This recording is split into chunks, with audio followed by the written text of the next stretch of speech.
मेरे प्रिय साथियों नमस्कार। नीरज IAS एकेडमी के इस यूट्यूब प्लेटफॉर्म में आप सभी का बहुत बहुत स्वागत है।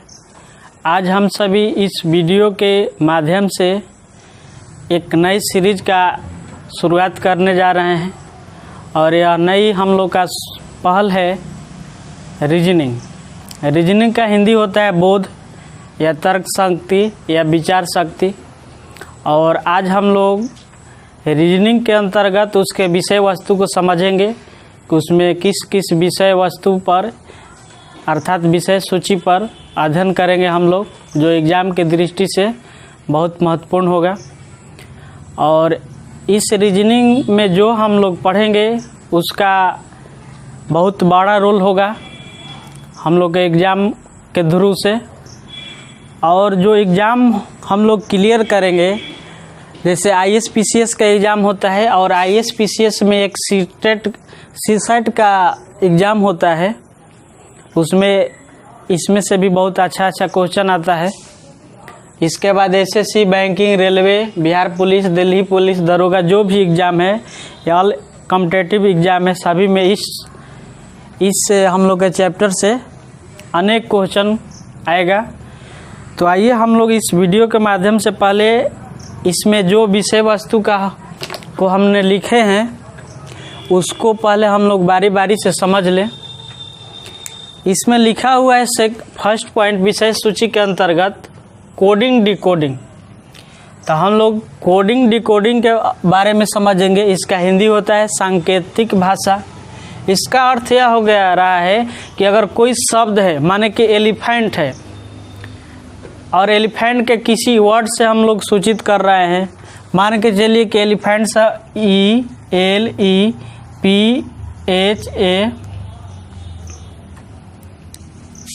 ELEPHANT।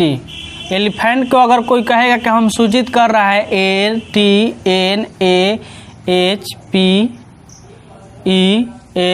से, एलिफेंट को इससे सूचित किया जाता है।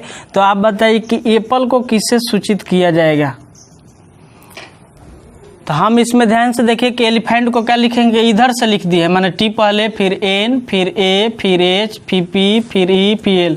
तो उसी तरह इधर से लिख देंगे तो ELPP, इसके बाद A, इतना हो जाएगा एप्पल को। तो हम लोग का कोडिंग डिकोडिंग में क्या पढ़ेंगे कि शब्द जो अर्थ वाला शब्द है, माने जिसका अर्थ निकलेगा उसको अर्थविहीन शब्द में बदलेंगे और अर्थविहीन शब्द से अर्थ वाला शब्द में चेंज करेंगे। तो वहीं की कोडिंग डिकोडिंग होता है। इसके बाद एनालॉजी टेस्ट है, इस सदृश परीक्षा हुआ, इसके बारे में हम लोग चर्चा करेंगे और बारी बारी से जो चैप्टर हम शुरुआत करेंगे उसमें पूरा अच्छा से इसी कोडिंग डिकोडिंग से भी अच्छे से उसको अच्छे से बताएंगे और इसके बाद उसमें क्वेश्चन को सॉल्व किया जाएगा। तो पहले हम पूरा चैप्टर को देख ले रहे हैं। Classification of odd man out, माने वर्गीकरण, विजातीय छांटना, माने कौन एक जात का है तो उसमें से अलग अलग जो जात हो गया उसको अलग से छांट दीजिए।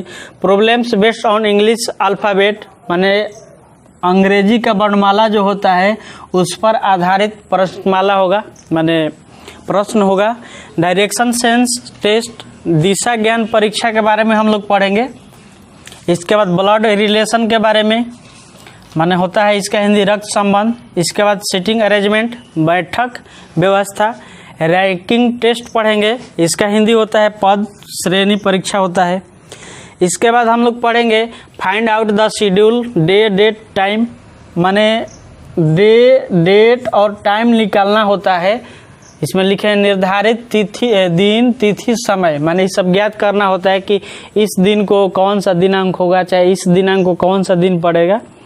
इसके बाद find out the conditional number letter, औपबंधिक संख्या और अक्षर, माने इसका अर्थ यह होगा कि नंबर और लेटर हम निकालेंगे, उसमें जो प्रश्न होगा उसका अनुसार आप लोग को अच्छा समझ में आएगा। इसके बाद मैथमेटिकल ऑपरेशन करेंगे, गणितीय संक्रियाएं। इसके बाद 12 नंबर जो पॉइंट है words arrangement and input output है, माने शब्द का व्यवस्था करेंगे और उससे क्या आउटपुट लिखा रहा है, क्या इनपुट डाला जा रहा है। इसके बाद 13 नंबर जो क्वेश्चन है सीरीज टेस्ट है। सीरीज टेस्ट का हिंदी होता है श्रृंखला परीक्षा। इसके बाद इसका नेक्स्ट पॉइंट है डायग्रामेटिकल इंटरप्रिटेशन इंसुस्ट्रेशन। इंसुस्ट्रेशन है, इसका हिंदी होता है आरेखीय व्यवस्था और आरेखीय निरूपण। माने आरेख खींचा जाएगा और उसके अनुसार इसमें जो प्रश्न होगा डायग्राम के अनुसार उसको हम लोग बनाएंगे, सोल्व करेंगे। इसके बाद डिसीव द पजल है, पहेली का निष्कर्ष निकालेंगे हम लोग। इसके बाद 16 नंबर जो पॉइंट है मीडिएट इंटरफेरेंस ऑफ सिलोनिम्स। सब आदमी इसको सिलोनिम्स के अनुसार जानता है, ये सब भाषा सब आदमी नहीं जानता है कि मैंने हम लोग को क्या पढ़ना है, लेकिन जब सिलोनिम्स बोला जाएगा तो आदमी सब समझ जाएगा कि हाँ हमको क्या पढ़ना है। मध्य आश्रित अनुमान या न्याय, उसमें कुछ प्रश्न हो गए उसको हम लोग सोल्व करेंगे। असिस्पशन ऑफ द एग्रीमेंट, इसमें होता है कि कथन की पूर्व धारण या कल्पना, उसमें कथन दिया रहेगा और कथन के अनुसार हम लोग का निष्कर्ष निकलना होता है। इसके बाद मिसलिनियस है, मिसलिनियस माने विविध, माने कुछ मिला दिया जाएगा। सब जो चैप्टर पढ़ेंगे उस सब चैप्टर से मिला कर पढ़ेंगे। इसमें भी वाला चैप्टर है या जो कुछ छूट रहा है उस चैप्टर से हम लोग पढ़ेंगे। और इसके बाद है क्लॉक प्रॉब्लम, और जो घड़ी आधारित प्रश्न होगा ये कैसा आधारित होगा, अल्फ़ाबेट से होगा, सिंबॉलिक सीक्वेंस से होगा और डिग्री से होगा। इसके बाद 20 जो है चैप्टर क्लॉक प्रॉब्लम ये अभी है, तो इसमें प्लेन मिरर के से हम लोग पढ़ेंगे। माने समतल दर्पण पर जो घड़ी से बीम बनेगा कि माने घड़ी में 3:05 हो रहा है तो उसको हम लोग मिरर पर देखेंगे तो उसमें कितना बजेगा। इसके बाद लॉजिक सीक्वेंस ऑफ वर्ड है, शब्दों का तर्कसंगत क्रम पढ़ेंगे। और 22 है फाइंडिंग मिसिंग वन, माने लुप्त पद को ज्ञात करना। कोई भी पद दिया रहेगा उसमें कोई एगो पद लुप्त रहेगा तो उसको हम लोग ज्ञात करेंगे। इसके बाद नेक्स्ट पॉइंट है प्रॉब्लम्स बेस्ड ऑन एज, माने आयु पर आधारित कुछ प्रश्न होंगे रीजनिंग में, उसको हम लोग पढ़ेंगे। कैलेंडर आधारित प्रश्न पढ़ेंगे, मैथमेटिकल रीजनिंग पढ़ेंगे। इसके बाद मैथमेटिकल असेसमेंट कंक्लूजन करेंगे, गणितीय कथन निष्कर्ष, माने गणित में जो कथन निष्कर्ष दिया रहेगा, माने गणित का प्रश्न दिया हुआ है उसमें कथन क्या है, निष्कर्ष क्या निकल रहा है। द क्यूब एंड क्यूबाइड पढ़ेंगे, घन और घनाभ, और डाइस पढ़ेंगे 28 नंबर में। डाइस माने होता है पासा। और इसके बाद कुछ और पॉइंट है उसको हम लिख रहे हैं।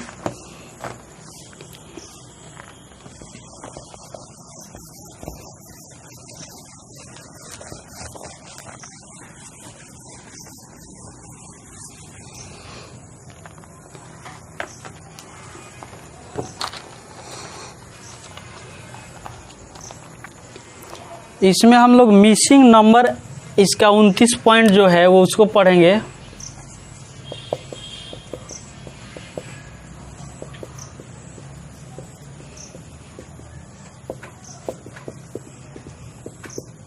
लुप्त संख्या, ऐसे तो अगर हम लोग देखेंगे तो इसमें आ जाएगा फाइंडिंग मिसिंग वन है तो वहीं लुप्त संख्या होगा, उसी को हम लोग पढ़ेंगे।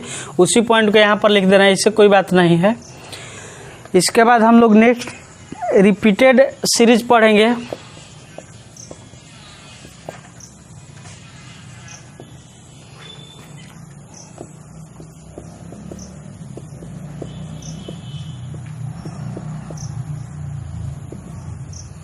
पुनरावृत्ति श्रृंखला होता है इसका हिंदी।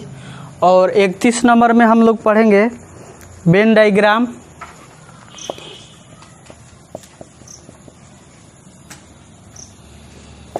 वेन आरेख पढ़ेंगे। इसमें कहीं आरेख के बारे में हम लोग इधर पढ़ रहे थे, वहीं आरेख होगा, वेन डायग्राम हम लोग पढ़ेंगे। इसके बाद 32 जो है चैप्टर नंबर सीरीज माने संख्या श्रेणी पढ़ेंगे।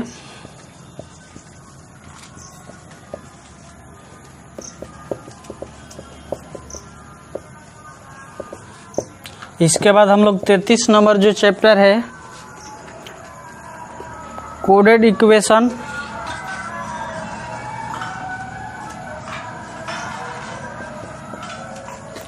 माने सांकेतिक समीकरण पढ़ेंगे। इक्वेशन माने समीकरण होता है। इसके बाद 34 चैप्टर जो है काउंटिंग ऑफ फिगर पढ़ेंगे। यह एक इम्पोर्टेंट क्वेश्चन है, यदि चैप्टर है काउंटिंग फिगर। फिगर माने होता है आकृतियों की गिनती, माने आकृति बनाए रहेगा उसका हम लोग गिनती करेंगे। और इसके बाद लास्ट है सीक्वेंस टेस्ट, हम लोग पढ़ लिए हैं, उसको भी पढ़ लेंगे। और इसके बाद वाटर इमेज है, इमेज मिरर इमेज, और इसी में हम लोग पढ़ लेंगे वाटर इमेज। तो हम लोग 35 को चैप्टर पढ़ेंगे। कुछ ऐसा इसमें चैप्टर हम लिखे हैं जो पहले भी लिखा हुआ है, उसमें से कुछ पॉइंट को इधर उधर डाला जाएगा। और हम लोग 35 चैप्टर पढ़ेंगे और इसमें दो चार गो टाइप पढ़ेंगे। हर चैप्टर में 2 टाइप या 10 टाइप, किसी में 20 भी टाइप पढ़ेंगे। और हर टाइप में 5 से 10 क्वेश्चन होगा।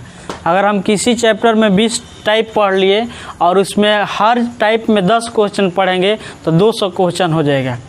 अगर 5 टाइप पढ़ेंगे तो 100 क्वेश्चन होगा। तो मान के चलिए कि आपका अगर यहाँ पर एक चैप्टर में आप अगर मान के चलिए 100 क्वेश्चन पढ़ेंगे तो टोटल 35 है, तो 3500 क्वेश्चन पढ़ेंगे। और 3500 या अगर 200 पढ़ेंगे तो 70 माने 7000 क्वेश्चन को पढ़ेंगे हम लोग। और उसी 7000 क्वेश्चन में से एग्जाम में हूबहू आएगा। इसमें क्या होगा, केवल कहीं कहीं नंबर चेंजिंग होता है। तो नंबर कहीं 8 है तो कहीं 10 आएगा, कहीं 12 है, कहीं हाथी है तो कहीं घोड़ा, इस तरीके से लिख कर आएगा। लेकिन हम लोग को जब इतना पढ़ लेंगे तो हम लोग नेसेसरी इससे संबंधित जो भी क्वेश्चन होगा उसको सोल्व करने में हम लोग को परेशानी का सामना नहीं करना पड़ेगा। तो इसके हम लोग नेक्स्ट वीडियो में, वीडियो नंबर 1 है, और इसके नेक्स्ट वीडियो में हम लोग एक जो अध्याय फर्स्ट था कोडिंग डिकोडिंग, उसके अनुसार हम लोग पढ़ने की शुरुआत करेंगे। और आप लोग से नम्र आग्रह है कि आप लोग इस वीडियो को उन इच्छुक विद्यार्थियों के पास शेयर करें जो इसके काबिलियत को समझते हैं और इससे लाभ उठाना चाहते हैं। तो आज तक के लिए इतना ही, नमस्कार।